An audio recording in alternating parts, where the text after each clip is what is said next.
If I thought my time with KTHU was already strange enough, then the items we loaded up for our chase were the icing on the top.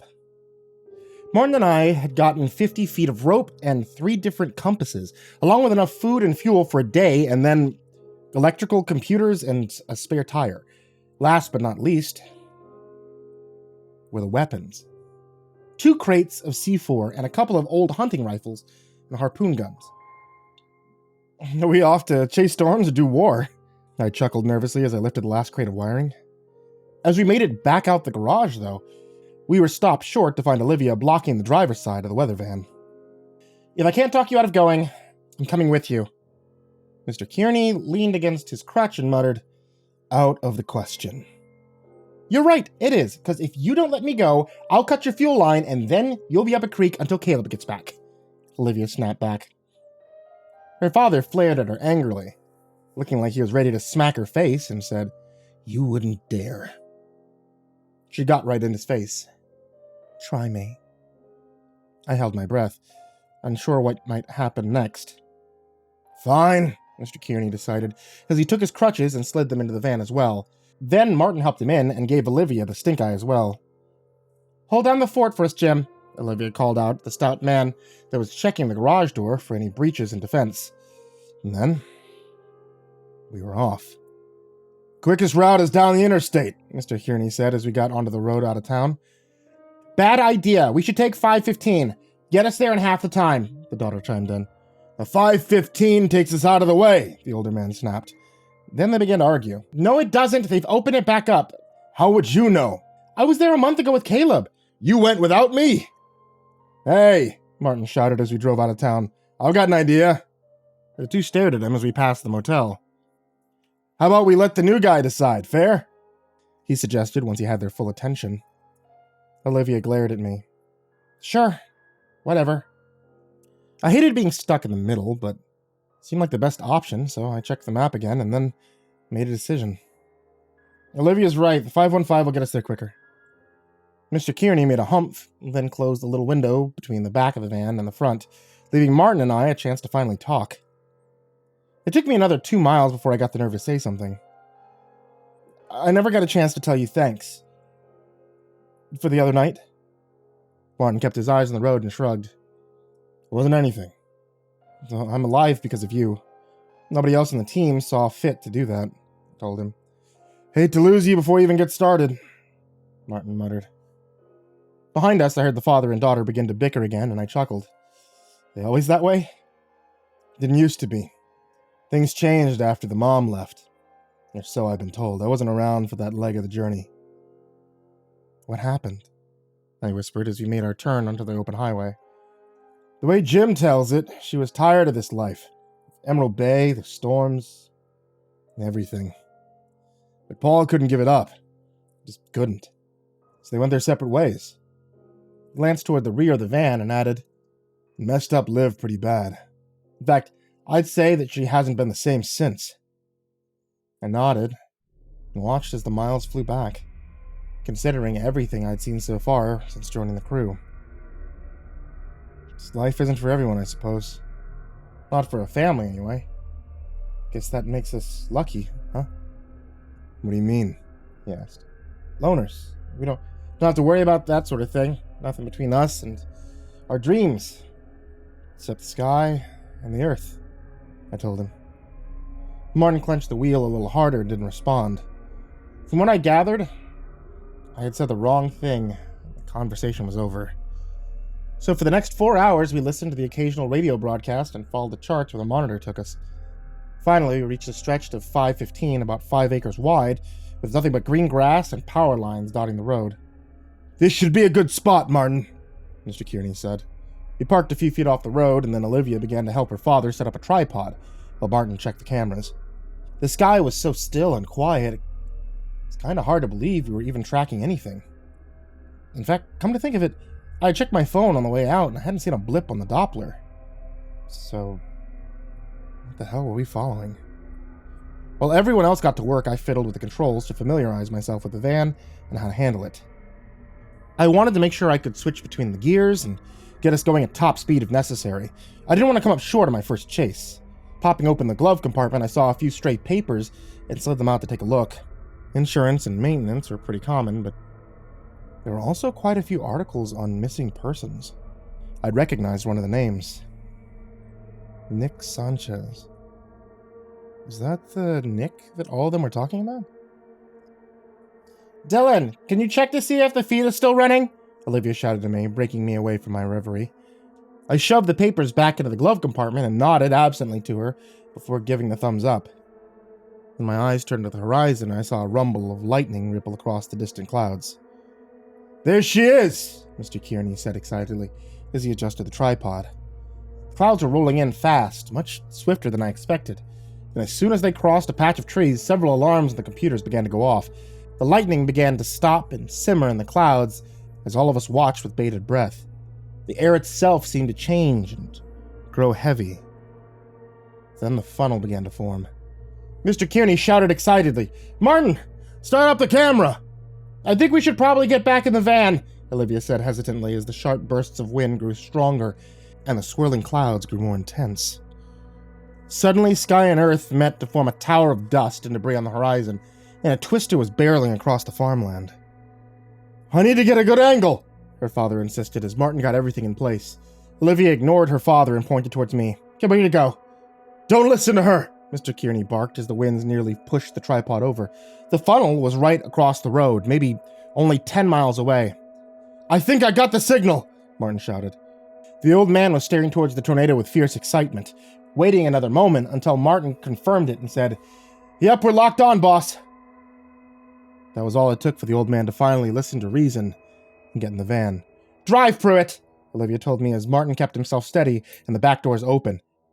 Keep the speed steady. We can't get too far from it, her father added as I stepped on the gas. The massive black and gray clouds swirled and destroyed everything in their path as we made it down the highway, Martin dangling halfway out of the back to get the right shot for his boss. Anything? Mr. Kearney asked. The black man narrowed his eyes and muttered, Too weak. Could be anything. Damn it. Dylan, get us closer. You're kidding, right? I asked with a surprised look on my face. Already power lines are being snapped up like toothpicks to be pulled into the storm. This is what you signed up for, isn't it? Kearney countered with a wicked laugh as the raging twister filled the air with its roar of devastation. The choice was made for me a second later as some of the power lines fell down on the road, and I yanked the steering wheel hard to turn about. Now we're driving straight towards the funnel. Get in the fields, right alongside it, Kearney said. Dad, Olivia said in surprise. Martin, get the guns ready, he said, ignoring her as I picked up speed. We were almost there. I felt my heart beating out of my chest as I pulled the van into the long stretches of farmland, and the trees began to bump wildly. One little pitfall, we could go flying. I got it. We're back in business, Martin said excitedly as another computer screen lit up. The tornado was ripping straight towards our van. Open the hatch, Mr. Kearney ordered. His daughter complied and pushed the roof of the van open as he lifted himself up and yelled out, Give me the gun! Martin was right there below him, loading the weapon and tossing it up as I clenched the wheel harder and prayed to God that we could make it past the funnel. Steady, Dylan. I need to get a clear shot, Mr. Kearney yelled. I must have given them all a look that showed how insane this all was, but I didn't say a word. I just kept driving. Kearney pointed the rifle right towards the tornado as I felt the van bump and nearly lift out of the air. I think we hit something, I said as we kept wobbling on the right side, but he was ignoring me. And with a look of satisfaction on his face, he fired a shot straight towards the twister. I heard a scream. It sounded like a banshee howling. It was coming from the storm. Give me another! We need to make sure! He snapped, passing the gun back to his cameraman. Martin loaded it up again and then looked towards me as I turned my eyes away from the road. Dylan, watch out! I swerved to avoid a billboard, the van hitting stalks of corn as the tornado ripped the massive metallic structure to shreds, and Mr. Kearney clutched the roof. In those few moments, I lost control of the wheel. The storm was nearly right on top of us. One of the billboard's pylons had come smashing down a few feet from the van as Mr. Kearney climbed back inside and slammed the hatch shut. We need to get out of here. Step on it, Dylan, Olivia shouted.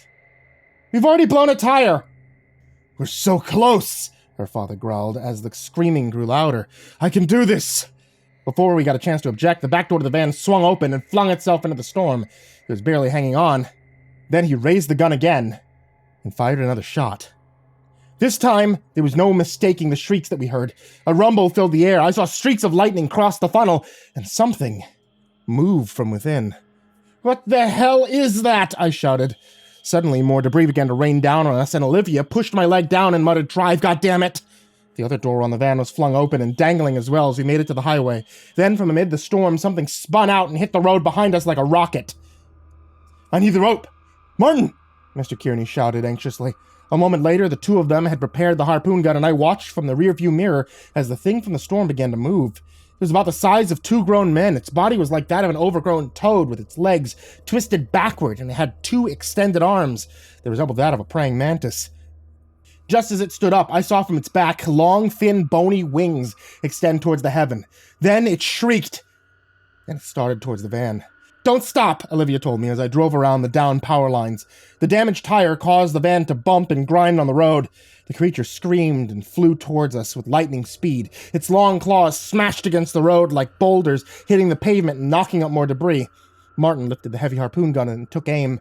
"I need you to keep it straight," he demanded. I clenched the wheel again, doing my best to comply as sweat rolled down my face. Suddenly, the creature was on the roof of the van, its claws smashing and thrashing at us like we were a tinker toy. I twisted the wheel to try to throw it off, but our tires skidded and our vehicle went spinning. Martin dropped the gun, and the massive flying monster slashed straight into his right shoulder. The cameraman screamed out, and Olivia fumbled to grab the harpoon gun as the creature shrieked and prepared for a second strike. It was all over in a matter of seconds. Olivia fired the weapon straight at the creature's face as Mr. Kearney let out a few rounds. It fell from the back of the moving vehicle with a thud. Martin collapsed in pain on the passenger side as Mr. Kearney shouted out a few colorful words in victory. "Turn us back around," he ordered. This time I made sure the look I gave him told him I thought he was crazy. But just as I was about to make an objection, I saw the funnel cloud had dissolved. The sky was clear. All that remained was a path of death and a severely wounded monster. I pulled the van up right beside it to get a good look. The thing had skin as gray as the storm, with strange rows of teeth where its eyes might have been. It had a face like that of an anglerfish and a disjointed spine that seemed to not be fully formed.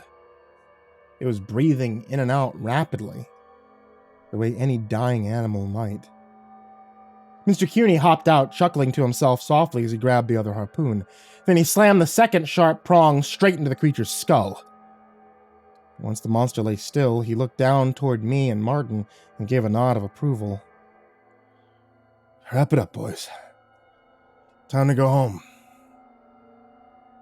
To be continued.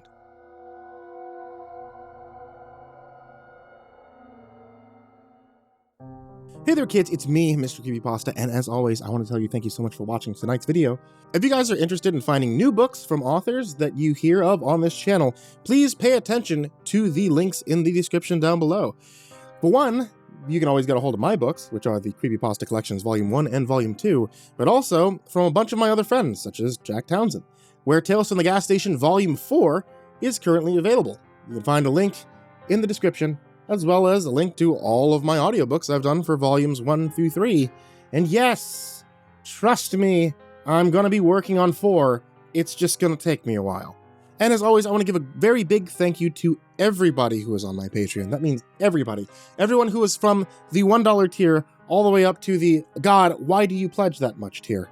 But I especially want to give a big thank you to Jordan Alexander Sanchez, Stephanie Butler, Bobby Karman, Tristain Pelton, Chance Burnett, Diana Kraus, Kyle Reznak, Happy Birthday Ollie Whale, David Martin, scare-ington the Unkempt, Angelus, Spanky, Snootchie bootchies, Autistic Spidey, Fruddy, Seclude, Lupita Galvan, That Creepy Chick, Tyler Fletcher, Rebecca Harper, Merxinum, Red Shadow Cat, Xavier the Cheyenne, Demyx, Sean Cadieu-baker, 6 Gay Rats in a Trenchcoat, Turtleman, Rob Likes Sharp Things, Chaos Arts, Cryolinian, Zachary Gruffius, Lord Life's Best, Goreng Trimagacy, Maria Walker, Pain Gravy, Crazy Kid, Mr. Marcus Blitz, Aka Limchalk, Dirt Diver 030, Matt Bach, Naughty Devil, Voice of Sands, Coffee Zombie, Matthew McNeese, Shelly J, Jeremy H, Reltazol, Ficomel, Nana, Deleted Account, Melted Lake, Tali Sue, William King, Darth Miver, Michael Ortiz, Satanic Aries, Nessie, Bardo Hawk 764, Lambda M98, Harley, Sashi Suzaku, Croconut 509, Kaylee Ambrose, Suji Campbell, Stricken, Freddy Krueger, Nicholas Sicardi, Happy Birthday Jason Wilson, Lisa Cottrell, Caspian, Hades Nephew, Tater Chip, Acid System, Prozac and Pancake Appreciation Society, Benjamin Welvart, Kiri the Sloth, Fester's Lampshade, Sky Harbor, Nico Kyle, Rafael Rodriguez, The Ginger Bros, Aaron Stormcrow, Daniel Polson, and Corey Kenshin. As always, you guys are the MVPs, Everybody who's on that list, everybody who's on that Patreon, everybody who's in the description, thank you so much. And if you'd like to join this list of names that I horribly mispronounce, head over to patreon.com/MrCreepyPasta. And as always, everyone, sweet dreams.